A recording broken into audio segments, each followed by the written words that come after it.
Class में फिर एक बार आप सभी का स्वागत है। मैं नवीन चौहान टैगोर विद्यालय की ओर से आपको राजनीति विज्ञान के बारे में अपने पाठ्यक्रम को उसी क्रम में जारी रखने के लिए ये वीडियो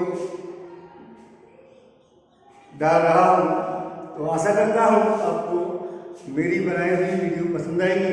आप उसे लाइक करें, शेयर करें और हमारे चैनल को सब्सक्राइब करें। आगे चलते हैं। कल जहाँ तक हमने विधि का शासन पढ़ा था, स्वतंत्र और निष्पक्ष न्यायपालिका के बारे में जो अध्ययन किया था, उसी के बाद अब हमारा जो अगला टॉपिक है, इस साल की दृष्टि से मोस्ट टॉपिक है। अधिकतर 4 अंक का आना चाहिए और अगर 4 में नहीं तो इसको 6 अंक में भी वो पेपर में दे सकता है। तो आज का हमारा प्रश्न है,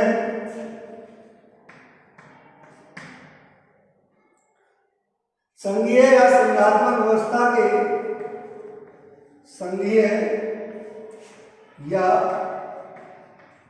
संघात्मक व्यवस्था के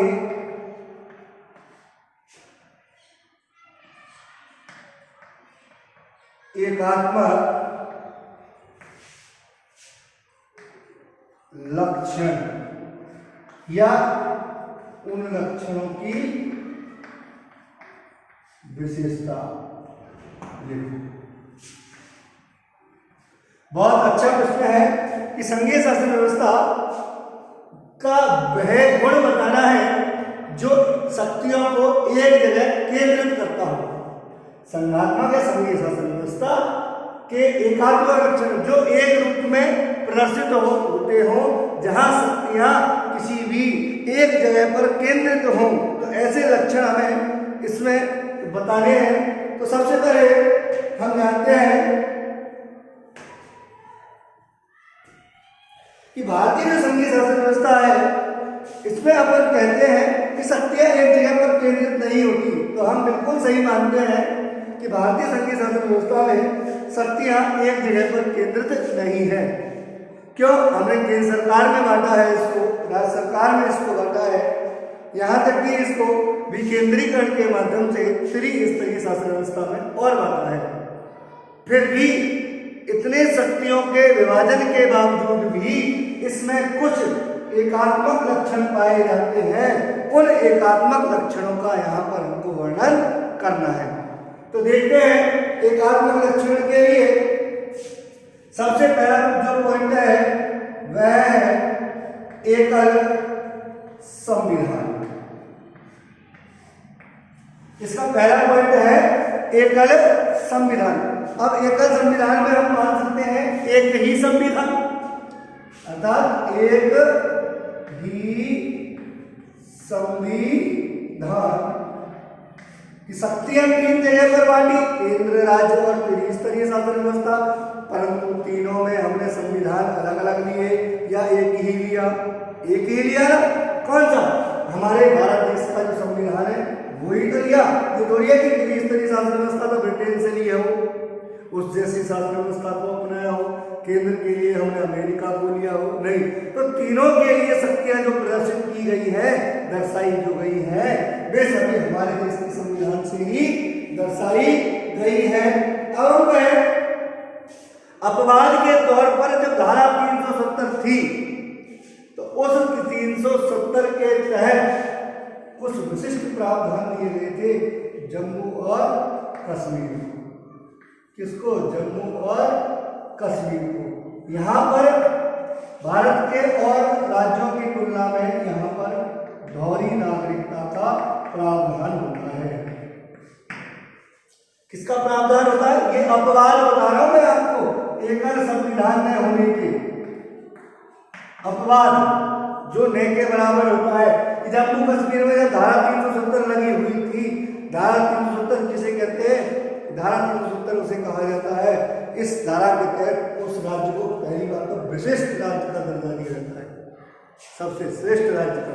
नंबर दूसरी बात, जो भी कानून बनाए जाते हैं केंद्र सरकार द्वारा या उस केंद्र सरकार द्वारा जो भी कानून बनाए जाते हैं पहले उस राज्य से अनुमति लेते हैं जिस राज्य में धारा 370 लगी होती है कि ये आपके संविधान के अकॉर्डिंग है या आपके राज्यों के अनुकूल तो नहीं है, इस कारण उसको उस कानून को वहाँ पारित किया जाता है। तो यहाँ पर दो नागरिकता होती है, एक तो जम्मू कश्मीर खुद की नागरिकता होती है अर्थात राज्य की, और दूसरी होती है हमारे भारत देश की। ऐसा भारत में और कोई भी राज्य में नहीं है। आगे चलते हैं।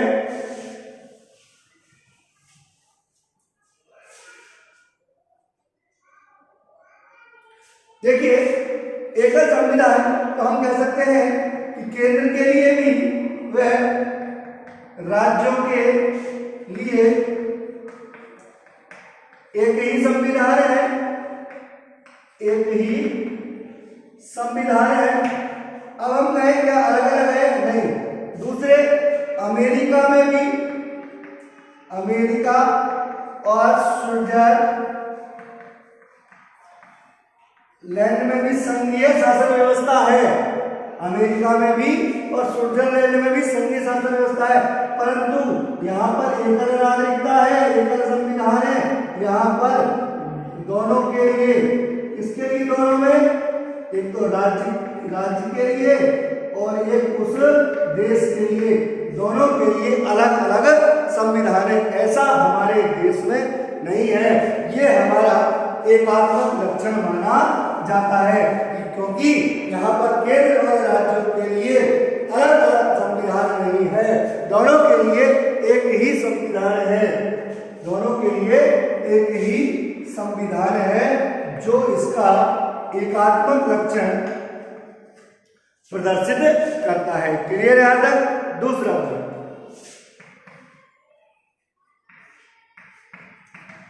संविधान संशोधन। क्या? संविधान संशोधन। देखिए संविधान संशोधन की विधियों को आप जानते हैं। संविधान संशोधन की 3 विधियां हैं, उन तीनों विधियों को आप भली पूर्वक जानते हैं। तो हम कह सकते हैं उन तीनों विधियों में केंद्र सबसे शक्तिशाली होता है। कौन होता है? केंद्र सबसे शक्तिशाली होता है। दूसरी, किसी भी विधेयक पर या विधि के निर्माण में कोई भी संशोधन करने के लिए शक्तियां केंद्र के पक्ष में दी गई है या अधिकांश भागों में साधारण बहुमत की स्थिति में केंद्र सरकार द्वारा परिवर्तन कर दिए जाते हैं। नंबर दूसरी बात, हमने संवर्ती सूची पढ़ी ना, संवर्ती सूची। संवर्ती सूची में हमने क्या पढ़ा था कि जब केंद्र और राज्यों के मध्य कोई भी संघर्ष की स्थिति उत्पन्न हो तो ऐसी स्थिति में हम किसको शक्तिशाली मानते हैं? केंद्र को।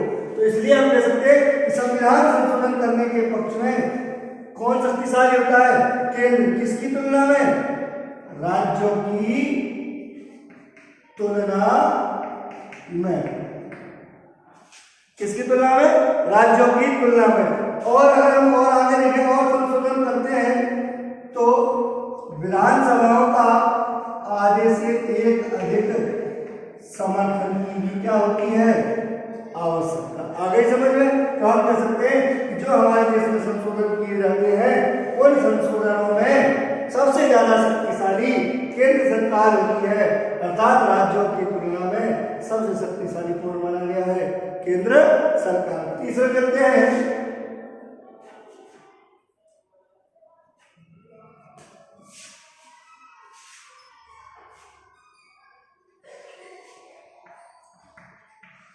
शक्तियों का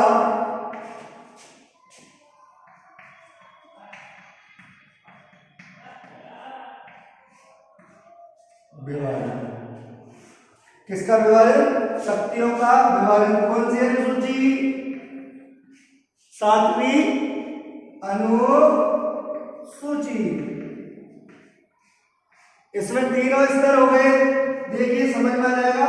संघ, राज्य और समवर्ती। तीनों के लिए शक्तियां दी गई है। अब हमको एक जगह पर केंद्रित कैसे करनी है कि जहां पर शक्तिशाली कौन है, यहाँ पर कौन केंद्र, यहाँ पर कौन राज्य और यहाँ पर कौन दोनों।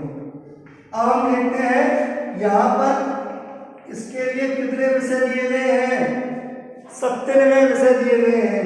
किसके लिए, केंद्र के लिए। और राज्यों के लिए कितने विषय दिए गए हैं, 66 विषय। दूसरी स्थिति में दोनों के लिए हम जानते हैं, दोनों कानून बनाते हैं, केंद्र भी और दूसरा राज्य भी। परंतु कोई मतभेद हो जाए तो हम किसको मानते हैं, सर्वे सर्वा केंद्र सरकार, अर्थात किसके अधीन होकर काम करती है राज्य सरकार, यहाँ पर केंद्र सरकार के अधीन होकर कार्य करती है। दूसरी स्थिति में राज्यों की तुलना में अधिक विषय किसको दिए गए हैं, 97 विषय केंद्र सरकार को। तो ये सब शक्तियां का जब हम विभाजन कर रहे हैं, अधिक शक्तिशाली जब हम केंद्र को बना रहे हैं, तो शक्तियां किसी एक जगह पर केंद्रित हो गई कि नहीं, बजाय राज्य की तुलना में कौन मजबूत है, केंद्र। किसके पास पावर ज्यादा है, केंद्र। किसके पास शक्तियां अधिक है, केंद्र। दोनों में भी अगर संघर्ष होता है तो किसका कानून पारित माना जाएगा, तो केंद्र। तो हम भी यहाँ कह सकते हैं यहाँ पर केंद्र सरकार के पास शक्तियां केंद्रित है। तो इन 3 पॉइंटों में फिलहाल एकल संविधान में केंद्र और राज्यों के लिए, दोनों के लिए एक ही संविधान है। तो हम कह सकते हैं यहाँ पर भी शक्तियों के लिए किसी एक ही जगह पर केंद्रित होना पड़ता है कि सभी के लिए शक्तियां संविधान द्वारा ली जाती है। दूसरा, हम मानते हैं संविधान संशोधन करने के पक्ष में भी सबसे शक्तिशाली कौन माना गया है, केंद्र सरकार। तीसरी स्थिति में हम जब शक्तियों का बंटवारा करते हैं तो 7वीं अनुसूची के तहत भी अधिक शक्तिशाली के तौर पर कौन माना गया है, केंद्र सरकार। केंद्र सरकार के अधीन होकर कौन सी सरकार काम करती है, राज्य सरकार।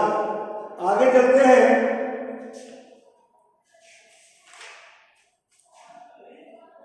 चौथा पॉइंट है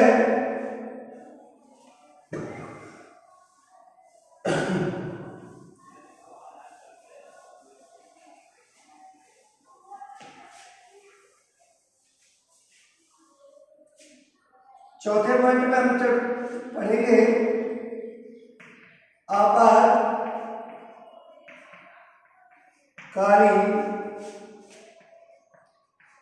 शक्तियां। आप सभी जानते हैं, चौथी बार मैं आपको आपातकालीन शक्ति पढ़ा रहा हूं। तो आपातकालीन शक्तियों में आप जानते हैं कितने भाग हैं आपातकालीन शक्तियों के, 3 भाग हो गए। जैसे कि अपन मान लें 352 अनुच्छेद 356 अनुच्छेद 360 के कोई भी स्थिति उत्पन्न हो शासन कौन सा माना जाएगा, चाहे देश में कोई भी समस्या हो, इसको अपन चाहे राष्ट्रीय स्तर में हो, चाहे राज्य स्तर में हो, चाहे वित्त स्तर में हो, शक्तियां किसके अधीन रहेंगी, राष्ट्रपति के अधीन रहेंगी। तो हम कह सकते हैं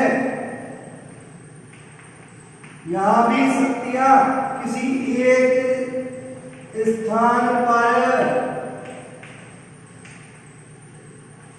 केंद्रित है, और वह स्थान कौन सा है, राष्ट्रपति। तो ऐसी स्थिति में चाहे राष्ट्रीय स्तर हो तो भी कौन शासन करेगा, राष्ट्रपति। चाहे राज्य स्तर में कोई भी समस्याएं हो तो भी कौन शासन माना जाएगा, राष्ट्रपति। चाहे अर्थव्यवस्था संबंधी कोई भी समस्या हो तो अभी किसका माना जाएगा, राष्ट्रपति। तो ऐसे में हम शासन को क्या मानते हैं, राष्ट्रपति शासन। तो इसमें आपातकालीन शक्तियों के द्वारा भी शक्तियां किसी एक जगह पर केंद्रित है। तो हम मानते हैं संघीय शासन व्यवस्था में या संघात्मक शासन व्यवस्था में एकात्मक लक्षण में कि जहां पर शक्तियां एक जगह पर केंद्रित है, तो हम मानते हैं कि यहाँ पर आपातकालीन शक्तियां किसी एक स्थान पर, तो ये एक स्थान हो गया, तो एकात्मक लक्षण हुए या नहीं हुए? यहाँ भी शक्तियां किसी एक स्थान पर केंद्रित है। आगे चलते हैं।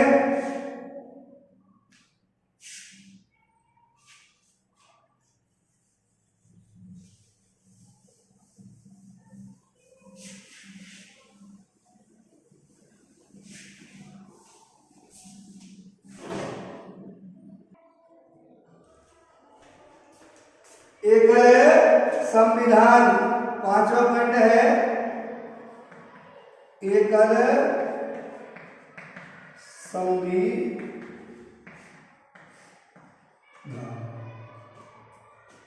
एकल संविधान नहीं आएगा, एकल नागरिकता।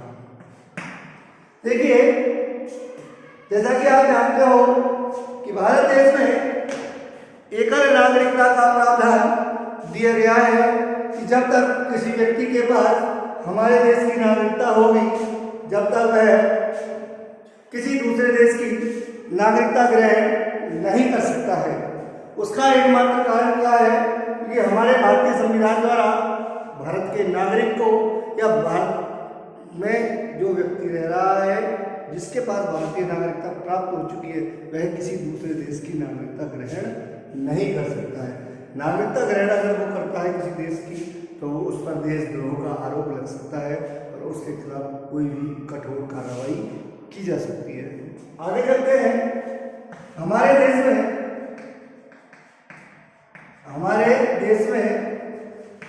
संविधान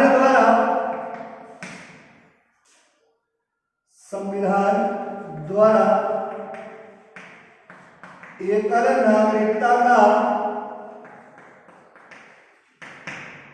एकल नागरिकता का प्रावधान दिया गया है। जब एकल नागरिकता का प्रावधान दिया गया है, तो एकात्मक लक्षण हुआ या नहीं हुआ? दूसरी देश की नागरिकता ग्रहण नहीं कर सकते। तो ये एकल नागरिकता जब किसी देश के पास होगी, तो हम कह सकते हैं कि एकात्मक लक्षण होंगे या नहीं होंगे? अमेरिका में मैंने अभी आपको बताया था, और स्विट्जरलैंड में भी आपको मैंने बताया था कि वहां भी एक संघीय शासन व्यवस्था है, परंतु नागरिकता कैसी मानी गई है वहां पर? नागरिकता दोहरी नागरिकता में अपन कैसे कह सकते हैं कि राज्य की, एक तो राजस्थान जिसमें हम रहते हैं, राज्य की नागरिकता अलग होती, और दूसरी जिस देश में रहते हैं भारत, तो दोनों देशों की अलग अलग नागरिकता हो जाती। तो कैसी नागरिकता हो जाती? दोहरी नागरिकता। परंतु क्या भारत देश में ऐसी नागरिकता संभव है? दोहरी नागरिकता नहीं है ना। एक ही नागरिकता रख सकता है एक इंसान। तो इस कारण ये भी संघीय शासन व्यवस्था का या संघात्मक शासन का क्या माना गया है? एकात्मक लक्षण। क्या? एकल नागरिकता। दूसरा अगला पॉइंट है, देखिए इस छोटे से क्वेश्चन को आप लिख लेना कि कौन से देश में संघीय शासन व्यवस्था होने के बावजूद भी, देखिए सुनिए, कौन से देश में संघीय शासन व्यवस्था होने के बावजूद भी दोहरी नागरिकता का प्रावधान है? तो दोहरी नागरिकता के लिए आप लिख देना कौन? अमेरिका और स्विट्जरलैंड।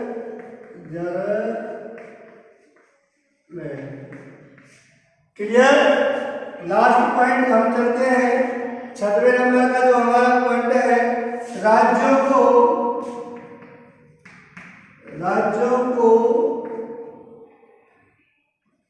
पृथक्करण का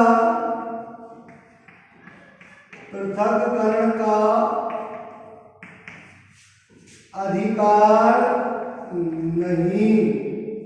कैसे? अनुच्छेद, ध्यान से रखना, पेपर में कई बार आया है ये क्वेश्चन। अनुच्छेद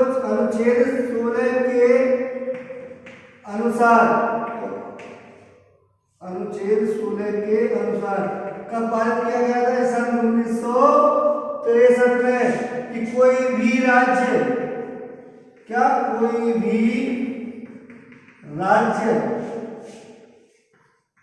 संघ से पृथक नहीं, पृथक मानी अलग नहीं हो सकता है, अर्थात भारत में सभी राज्यों को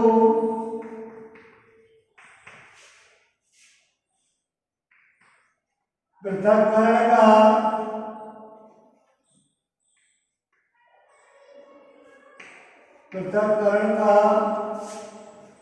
अधिकार नहीं है। किसका अधिकार नहीं है? पृथककरण का अधिकार नहीं है। देखिए अनुच्छेद 16 के अनुसार सन 1963 में जितने भी भारत देश में राज्य हैं उनमें से कोई भी एक भी राज्य अपने आप को स्वतंत्र नहीं रख सकता, संघ से अलग नहीं रख सकता है, संघ के साथ ही रहना पड़ेगा। इसलिए हम मान सकते हैं कि भारत में पृथककरण का अधिकार नहीं है और सभी को एक साथ किसमें रहना पड़ेगा? भारत में। तो ये भी किसका लक्षण माना गया है? एकात्मक लक्षण माना गया है। देखिए दोबारा और एक बार सुन लीजिए। सबसे पहले एकल संविधान कि केंद्र और राज्यों के लिए, केंद्र और राज्यों के लिए दोनों के लिए एक ही संविधान है, न तो राज्यों के लिए अलग है और न ही केंद्रों के लिए। ये भी एक एकात्मक लक्षण माना गया है। दूसरा है संविधान जो संशोधन करते हैं हम, उस संविधान संशोधन में शक्तिशाली के तौर पर केंद्र सरकार होती है और वहां भी शक्तियां अधिकतर केंद्र के पक्ष में होती है। ये भी इसका एकात्मक लक्षण माना गया है। दूसरी स्थितियों में जो शक्तियां विभाजित की गई है 7वीं अनुसूची के माध्यम से, उस अनुसूची में भी आप जानते हैं केंद्र सरकार के लिए जो संघ सूची है उसमें 97% दिए गए हैं और राज्य को 66% दिए गए हैं। तो बजाय राज्य की तुलना में केंद्र सरकार ज्यादा मजबूत होता है। और समवर्ती सूची में भी दोनों हैं, परंतु जब कोई भी मतभेद की स्थिति उत्पन्न होती है तो केंद्र सरकार का कानून मान्य माना जाता है। तो हम मान सकते हैं राज्यों की तुलना में केंद्र सरकार काफी सशक्त है, काफी मजबूत है। एक आगे चलते हैं आपातकालीन शक्तियों में भी, चाहे राष्ट्रीय स्तर पर कोई समस्या उत्पन्न हो, चाहे राज्य स्तर में कोई समस्या उत्पन्न हो या वित्त स्तर में कोई भी समस्या उत्पन्न हो, तो ऐसी स्थिति में भी शक्तियां एक स्थान पर केंद्रित है और वो होता है राष्ट्रपति। यहाँ जानते हैं एकल नागरिकता कि हमारे भारत देश का नागरिक दोहरी नागरिकता नहीं रख सकता है, सिर्फ एक ही नागरिकता अपने पास रख सकता है। दूसरे राज्यों को पृथककरण का अधिकार नहीं है। कोई भी राज्य हमारी राष्ट्रीय राजधानी या के संघ प्रदेश से अधिक नहीं, संघ प्रदेश से अलग नहीं रह सकता है। अगला क्वेश्चन,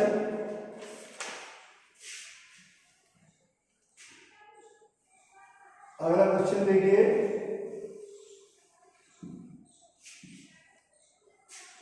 आप इस प्रश्न को अपने दिमाग में से निकालो और अगले प्रश्न को चलो।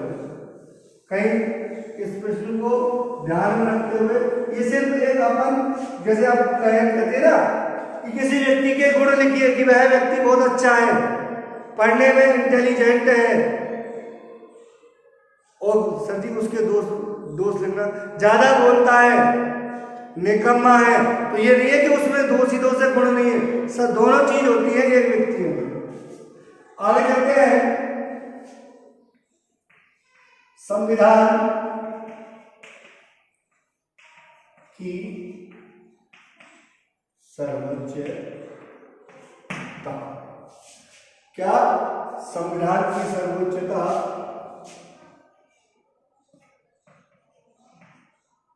किसे कहते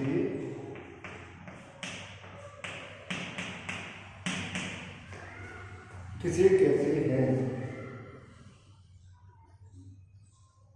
देखिए भारतीय संविधान के अंतर्गत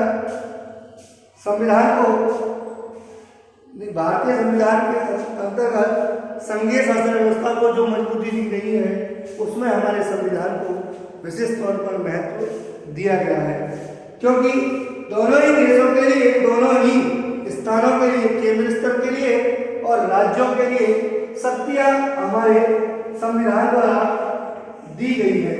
और जहां तक कि संभव है शक्तियों के बंटवारे का अगर हम बात करें तो बंटवारा सही तरीके से किया गया है और हर क्षेत्रों में अपने अपने स्वतंत्र रूप से कार्य सौंपे गए हैं। जैसे कि आपको मैंने उदाहरण उस दिन बताया था, पूरा केंद्र और ये राज्य और ये